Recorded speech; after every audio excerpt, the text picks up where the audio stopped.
Hey, what's up, y'all? Y'all already know who this is. This is Ron, the freaking Don. Today, I wanted to speak about the reviews and criticism in regards to the Kamala Harris campaign rally that happened out there in Atlanta, Georgia, featuring rap artist Quevo from Amigos and Megan Thee Stallion.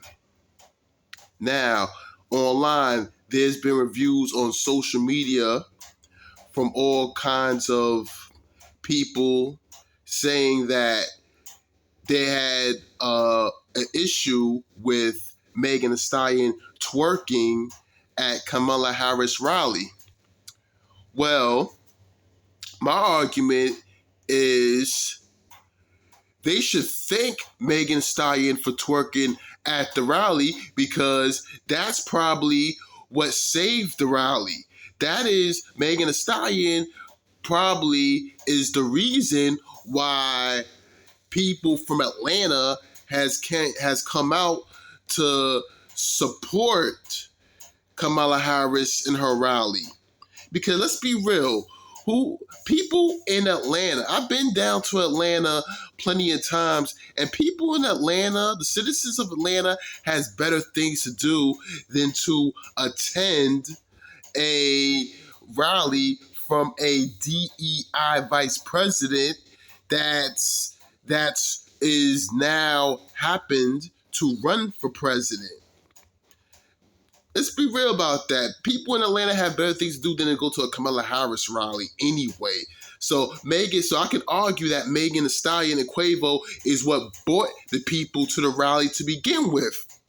Because according to a recent reporter from the Turning Point USA, over half of the people in attendance at the rally has left the rally within 10 minutes into a Kamala Harris speech. Within 10 minutes in her speech, people left. So I could say that I don't think that's a good sign if I was working at the Kamala Harris campaign. Like, that wouldn't be a good sign that people left within 10 minutes into her speech. That's not a good sign. So Megan Thee Stallion is what saved, is why the people even came out to the rally to begin with.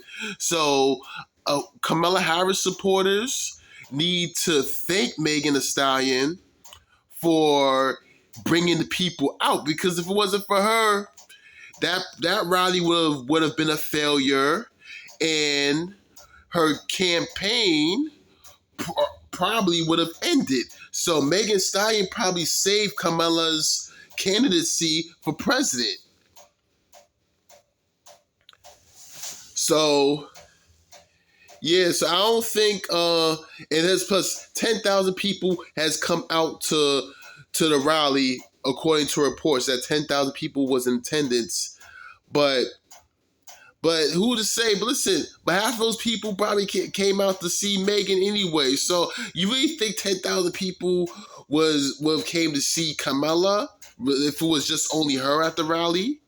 Now, Trump at his rally in the South Bronx, he ain't really have any famous celebrities at his campaign, and his campaign in the South Bronx generated the same exact numbers. Like 10,000 people came to his rally in the Bronx without any big name celebrities. Underground local rappers, I don't count them.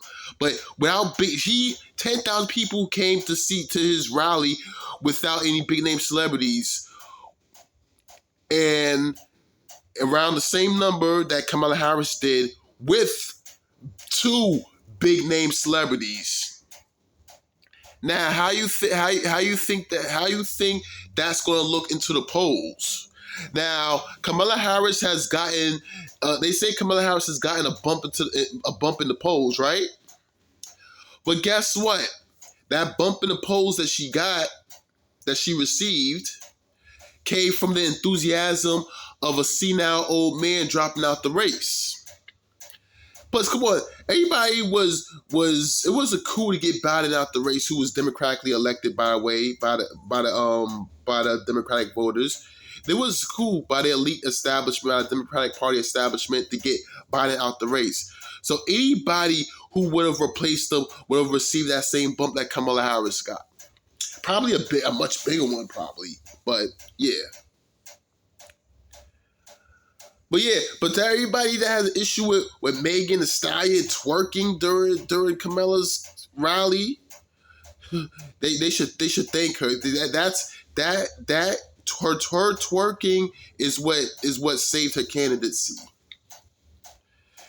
And especially because her speech, Kamala's speech, really didn't make any noise. It didn't move the needle, even though she did better than I expected, because my expectations for her was very, very low.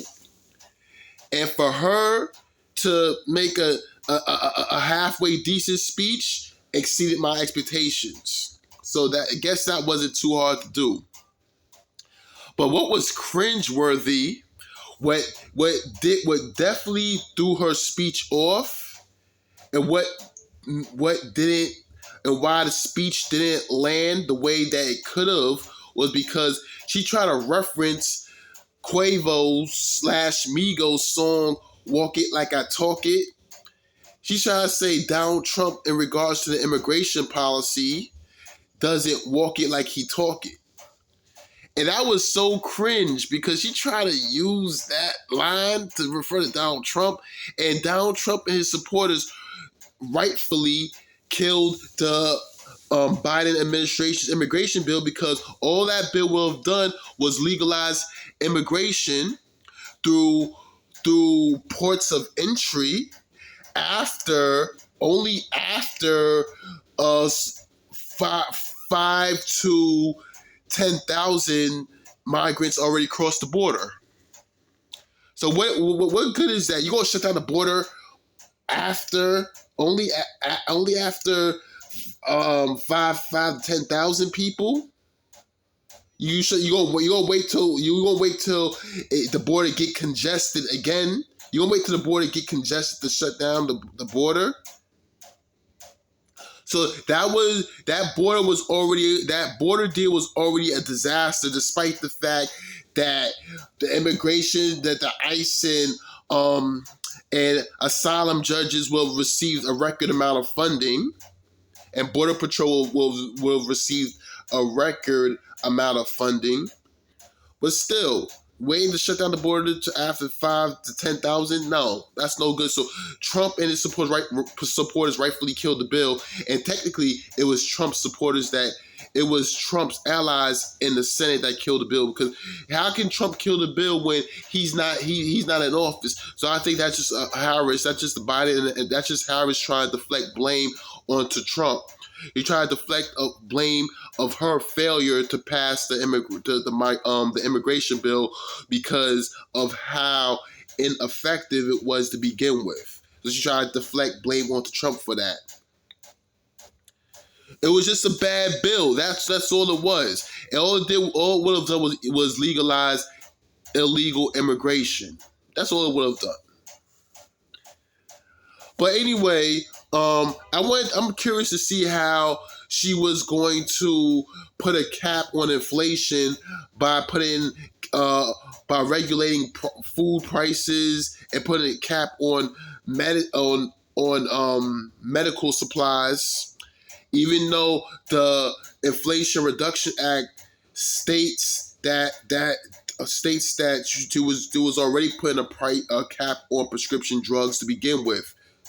So she'll put another policy to put a cap on prescription drugs, another policy when the Inflation Reduction Act already states that's what the bill contains.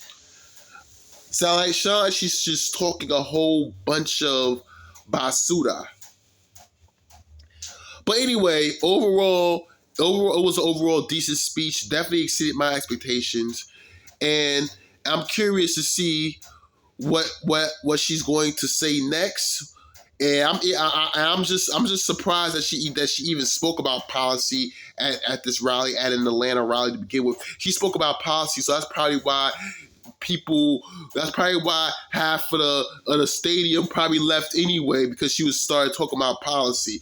But anyway, that concludes my video, and I will catch y'all in my next video.